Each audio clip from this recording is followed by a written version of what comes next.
Dorothy was setting out to find her way back from Oz if she can, because in her mind it was getting to be like Prozakistan. Then the wizard incarnated a flight out of a fickle sublime metaphor from what had been an ornate nickel-dime store, and the pull of mirth was like Woolworths. But in the transcendent span before the ascent began, Oz bent his head and said, "Scarecrow, if you ain't an Ivy League bard like Mark Twain, then to be acquainted with Harvard Yard was a lark in vain. But words are nothing but air on a lease of vapor compared to an absurd piece of paper. And so, I brought you this degree tab that can be glued on a wall, which we got at a Malibu rehab while on Demerol.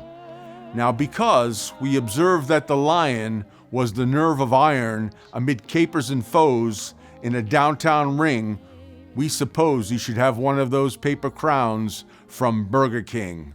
Then, above all, Tin Man, you were love in an enthralling can, but the ghost of sentimental hearts are mostly mental in these parts, and to make one patter, you gotta fake like it don't matter.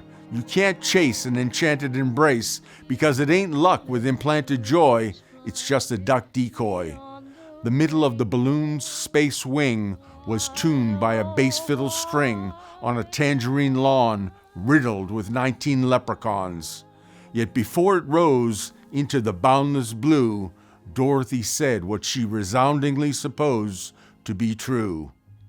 But by the hour of grace, I once saw a place where clover grows somewhere over rainbows. But oh, it was as though stuff had no refrain. And if that wasn't enough, there was a scarecrow with a brain. Dorothy's few friends knew that this was the end. But as Oz took a bit of eggnog for a sip, Underdog unhooked the ship. And as it rose upstream, Dorothy screamed, "Wait!" But it was too late. As Oz said, fate has got no reversal, and you cannot be late for rehearsal. Now, the good witch who dappled in metaphors at Apple stores told Dorothy, we are no longer being alone with the new seeing iPhone. Aloft in the aura of Microsoft, we now navigate in willed microstates with Laura Croft and Bill Gates. I'll get you an extended taxi on the screen and send you back to Kansas over the fax machine. Dorothy squinted as she and her pup got printed up. Now in awe, Aunt Em saw them somehow float through what had been an iPod wire and knew then that God also wrote satire. Dorothy told them the transforming story, but Aunt Em was thinking reformatory.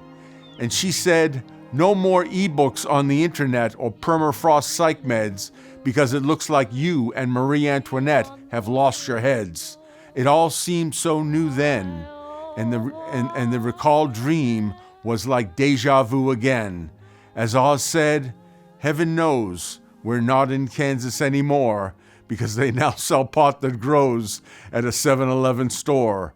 But I need glasses to see them, usually about 3 or 4.